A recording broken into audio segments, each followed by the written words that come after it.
ஏன்னா நீங்க பாடுங்க அப்படின்னுடுவாங்க. ஏன்னா பாடுனோம்னா அவங்களாம் அதை கேட்பாங்க, இல்லை தொடர்ந்து வருவாங்க, நிறைய பேர் பாடுவாங்க. அது சைலண்டா உட்கார்ந்தோம்னா இவங்களுக்கு திங்கிங் வேற மாதிரி போயிட்டே இருக்கும். அந்த திங்கிங் வராம போறதுக்கு என்ன காரணம்னா, நாம தான் ஒவ்வொருத்தரும் ஒவ்வொரு பெண்களுக்குள்ளேயும் நிறைய பொதிந்து கிடைக்கிற நிறைய நிகழ்ச்சிகள்லாம் இருக்கு. அப்படிங்கிறப்ப அதை வந்து வெளிக்கொண்டுடுங்க. அட்லீஸ்ட் கொண்டு வரலனாலும் அவங்களோட சேர்ந்து பாடுங்க. இல்லை பேசாம சிவாய நமகனாச்சும் சொல்லிட்டு மௌனமானாச்சும் இருங்க. அதை பண்ணவே மாட்டேங்கிறாங்க. முதல் ஒன்று. ரெண்டாவது பார்த்தீங்கன்னா, இப்போ பஸ்ஸில் ஏறும்போது இறங்கும்போது இந்த கொஞ்சம் பதட்டம் இது அதெல்லாம் ஒன்றுமே பண்ணாமல் பொறுமையாக போங்க, பொறுமையாக வாங்க. நிறைய இப்போ நம்மளை சுற்றி தீய எண்ணங்கள் தான் இருக்குது, தீய சக்தி தான் நிறைய உருவாக்கியிருக்கு. நல்ல சக்தியே கிடையாது. அந்த காலத்தில் இருந்த மனிதர்கள் வேற, இப்போ உள்ள மனிதர்கள் வேற. கேட்டால் பெண்கள்லாம் லட்சக்கணக்கில் சம்பாதிக்கிறாங்க. அதனால இந்த என்னுடைய மேட்ரிமணியில் பார்த்தீங்கன்னா 10th +2 படித்த பையன்களுக்கெல்லாம் இதே கிடையாது, பெண்களே கிடையாது. என்ன காரணம் சொல்கிறாங்கன்னு கேட்டிங்கன்னா, அந்த பையனுங்க என்கிட்ட கேட்குறானுங்க, 10th +2 நாங்கள் படிக்கலை, அதனால எங்களுக்கு கல்யாணமே பண்ணியக்கூடாதாக்கான்னு கேட்குறாங்க. நான் சொன்னேன், அதெல்லாம் அப்படியெல்லாம் கிடையாதுப்பா. ஏன்னா அந்த பையனுங்க இன்னும் வெக்ஸ் ஆகி ஏதாவது ஒரு தண்ணி சிகரெட்டு பேட் ஹேபிட்ஸ்க்கு போவானுங்க. அதுமாரி போகாதீங்க, அதெல்லாம் ஒன்றும் பிரச்சனை இல்லை. உங்களுக்குன்னு கடவுள் யாரோ ஒருத்தரை பிறக்க வச்சுருப்பார். அதை தேர்றதுக்காக தான் நாங்கள் இந்த மாதிரி சர்வீஸ் சார்ஜ் வாங்கிட்டு பண்ணிக்கிட்டு இருக்கோம். அதனால் கவலைப்படாதப்பா. உனக்குன்னு எதுவும் வந்ததுன்னா நீ பணம் கொடுக்காம நீ அதை ஜாதகத்தை கொடுத்துட்டு போ. அதை நான் வாட்ஸ்அப்பு குரூப்பு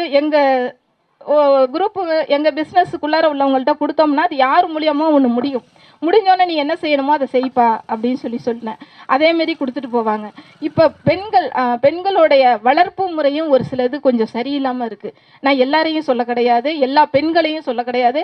பெண்களுக்கு முதல் உரிமை, பெண்களுக்கு எல்லாம் கிடைச்சிருக்கு. இப்போ நான் எங்கள் மாமியார் இந்த இடத்துல நின்று பேசியிருக்க முடியல, ஏன்னா அவங்க காலம் வேற. ஆனால் அவங்க சூப்பர் சாப்பாடுலேருந்து எல்லா கணவனை பார்த்துக்கிறதுலேருந்து 4 பிள்ளைங்களையும் தண்ணி சிகரெட் இல்லாமல் சூப்பராக வளர்த்துருக்காங்க. அதுதான் அவங்களுக்கு கிடைச்ச முதல் உதவி. அவங்கள நான் கல்யாணம் பண்ணி இன்ன வரைக்கும் அவங்களும் அந்த தண்ணி சிகரெட் இல்லாமல் நான் கொண்டு வந்திருக்கேன் பாருங்க. அதுதான் 2வது காரணம். என்னன்னு கேட்டிங்கன்னா, என்னுடைய மருமக அதுமாரி கொண்டு வருவாங்களாங்கிறது சந்தேகம். ஏன்னா அந்த எதிர்பார்ப்பு, பணம் அப்படிங்கிற ஒரு இதுலேயே கடவுள் படைத்தவனுக்கு தெரியும் உனக்கு என்ன கொடுக்கணும்னு, உனக்கு என்ன செய்யணும்னு தெரியும். இப்போ ஐயா மாநாடு நடத்திட்டு இருக்காரு, அவருக்கு உறுதுணையாக அந்த மேலூர் சாமி செஞ்சிட்டு இருக்காங்க. காரணம் என்னன்னா, அவர்கள் மூலியமாக உனக்கு கடவுள் உனக்கு யாரும் மூலியமாகவே ஒன்று கொடுப்பார். அந்த காசியிலோ அல்லது அந்த டெல்லியிலேயோ அருமையான 51வது மாநாடு நடக்கும். இது உண்மையா இல்லையா? கட்டாயம் இது நடக்கும். ஏன்னா அவருடைய முயற்சி அப்படி. அவருக்கு கீழே உள்ள நல்ல நண்பர்கள், நல்ல உறுதுணையாக இருக்க சாமியார்கள் அனைவரும் அவர்களுக்கு கட்டாயம் உதவி பண்ணுவாங்க. ஏன் நீங்கள் நான் கூட பண்ண மாட்டோமா? தாராளமாக பண்ணுவோம். உண்மை தானே இது? அதுமாரி உங்களுக்கு கிடைக்கிறது கிடைச்சிட்டே இருக்கும். கடவுள் படைக்கும் போதே உங்களுக்கு தெரிஞ்சிருச்சு இன்னாருக்கு இன்னது தான் மனைவி, இன்னாரு தான் குழந்தையா பிறக்கணும்னு, இந்த நேரத்தில் தான் பிறக்கும், இப்படி தான் இருக்கும்னு. அதுக்காக ஐயோ அவங்களுக்கு பாரு நல்ல பிள்ளையா பிறந்திருக்குன்னு சொல்லி அவங்கள கம்பேர் பண்ணி பேசுகிறதும் தப்பு. அப்படி கம்பேர் பண்ணவும் கூடாது. நீ சின்ன குழந்தையா வளரும் போதே நீங்கள் அதுமாரி பொம்பளை பிள்ளைங்க, நம்ம காலையில் 4 மணிக்கு எழுந்திரிச்சாதான் அந்த குழந்தைங்க 4 மணிக்கு எழுந்திரிக்கும். நம்மளே 7 மணி 9 மணிக்கு எழுந்திரிச்சா அந்த குழந்தை எப்படி எழுந்திரிப்பா? அதேமாரி வீட்டுக்கு போனோம்னு வச்சுங்க, எந்த பொம்பளை பிள்ளையோ ஆண்களும் என்ன பண்ணுவாங்க, உள்ளர லேப்டாப் வச்சுக்கிட்டு வேலை பார்த்துக்கிட்டு இருக்காங்களாம். ஒரு ஹாய் கூட சொல்ல மாட்டாங்க. ஆனால் நான் விடவே மாட்டேன்.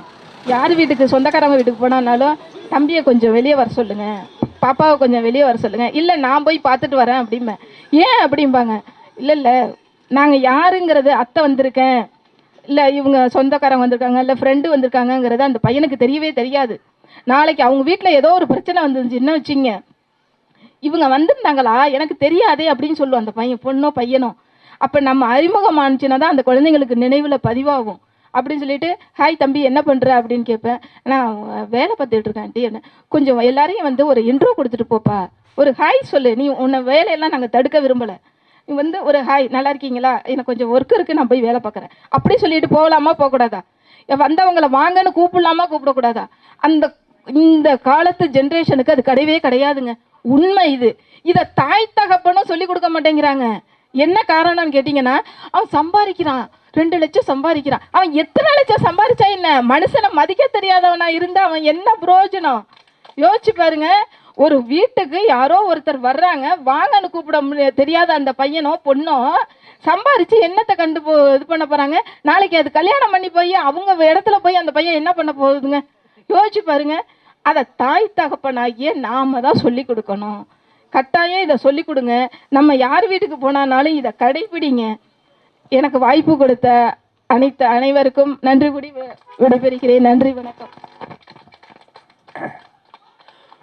புலிக்கு பிறந்தது பூனை ஆகாதுங்கிறது போல என் பொண்ணுங்கிறத நிரூபிச்சிட்டாங்க.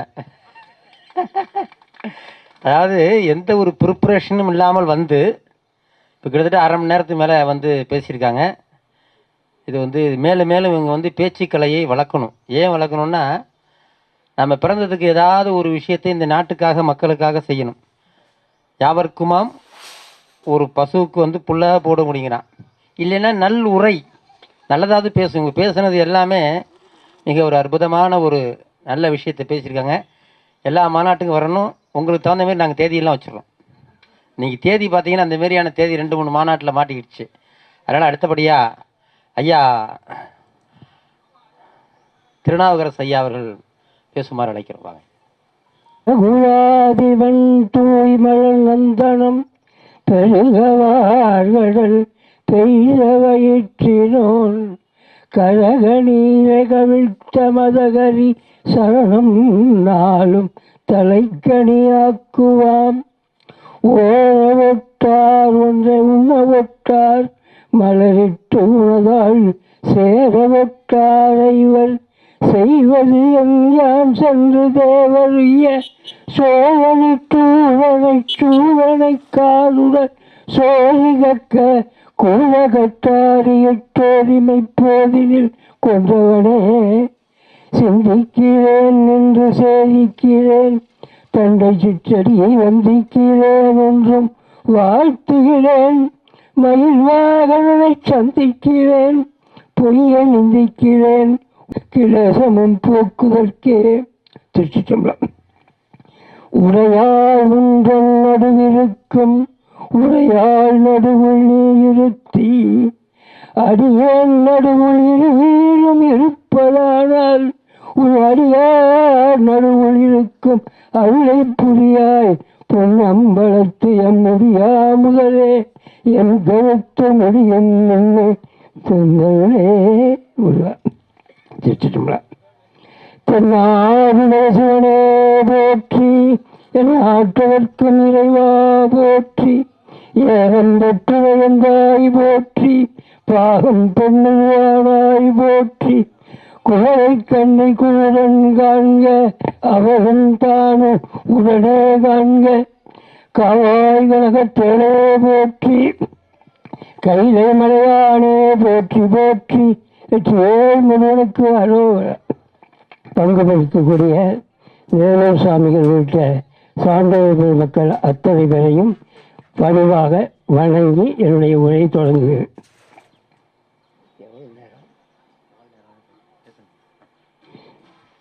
தமிழர்களே, ஒரு செய்தி உங்களுக்கு சொல்லணும். நீங்கள் இருக்கிற இடம் இருக்க திருவேங்கோய் மலை புராண காலத்தில் அகத்தியர் இங்கே வழிபட்ட இடம். அகத்தியர் இங்கே வழிபட்ட இடம். இங்கே பக்கத்தில் போனீங்கன்னா கொண்டாமரை பாலம்னு ஒரு பாலம் இருக்குது. கொண்டாமரை பாலம். அங்கே தான் அகத்தியர் நீரிலே மூழ்கி உருவம் எடுத்து போனது.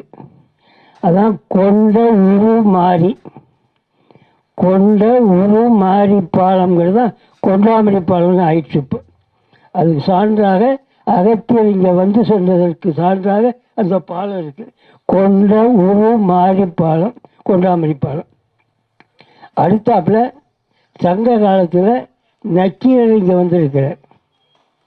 திருவேங்கோய் மலை எழுபதுன்னு ஒரு அருமையான 70 பாடல்களோ நூல். அதுக்கு அடியேன் உரை எழுதியிருக்கிறேன். அது மட்டும் இல்லை, சொற்பொழிவாகவும் நிகழ்த்தி அது சைவம்.com நீங்கள் பார்க்கலாம். சைவம்.com திருவேங்கோய் மலை எழுபது என்னுடைய உரை இருக்குது. நக்கீரர் இங்கே வந்திருக்கிறார், வாழ்த்துகிறேன். அதே போல் மூவரும் இங்கே வந்திருக்காங்க. ஞான சம்பந்தர் இங்கே பதிகம் பாடியிருக்க ஒரு பதிகம் இருக்குது. நாவுக்கரசர் பெருமான் இங்கே வந்துட்டு தான் போயிருக்கார். ஆனால் பதிகம் நமக்கு கிடைக்கல. நம்பியார் இங்கே வந்துட்டு தான் போயிருக்கார். அதுவும் நமக்கு பதிகம் கிடைக்கல. மூவரும் இங்கே வந்துட்டு போயிருக்காங்க. மாணிக்கவாசகர் 2 இடங்களை ஈங்கோய் மலையை குறிப்பிடுறார். திருவாசகத்தில் 2 இடங்களை ஈங்கோய் மலையை குறிப்பிடுங்க. அது மட்டும் இல்லை, இப்போ 2 நாளைக்கு முன்னாடிங்க இந்த மாசி மாதம் கார்த்திகை குமார கார்த்திகைன்னு நாங்கள் கொண்டாடுறது வழக்கம். அந்த ஊரில் பெரிய அளவில் முன்னெல்லாம் நடக்கும். வாரியார் சுவாமி இங்கே வந்திருக்கார், சொற்பொழி செஞ்சுருக்கார். கீழா ஜெகநாதன் இங்கே வந்திருக்கார், கீரன் இங்கே வந்திருக்கார். அப்படி பெரிய ஆட்கள்லாம் வந்திருக்காங்க. கச்சேரி இங்கே நடக்கும். மதுரை சோமு, சீர்காழி கோவிந்தராஜன் போன்றவர்கள்லாம் இங்கே வந்து சொற்பொழி செஞ்சுருக்காங்க, கச்சேரி நிகழ்த்தி இருக்கிறார்கள். அவ்வளவு பெரிய ஆட்கள் எல்லாம் இங்கே வந்த ஊர் இந்த ஊர். சுவாமி அத்வானந்த சரஸ்வதினு ஒரு சிவானந்த சரஸ்வதி இருக்கார ரிஷிகேஷ், அவருடைய மாணவர். அவர் இங்கே வந்து சிவானந்த நிலையம்னு ஆரம்பித்தார். அந்த சிவானந்த நிலையம் தான் இப்போ லலிதா மகிழ சமாஜம்னு அவருக்கு பின்னாடி மாதாஜி அம்மா இருந்து சிறப்பாக செஞ்சாங்க. இப்போ சமீபத்தில் அவங்க மறைந்து விட்டார்கள். இப்போ வந்தவங்க தான் இப்போ அதுக்கு பதிலாக தலைவராக இருக்கிறார்கள்.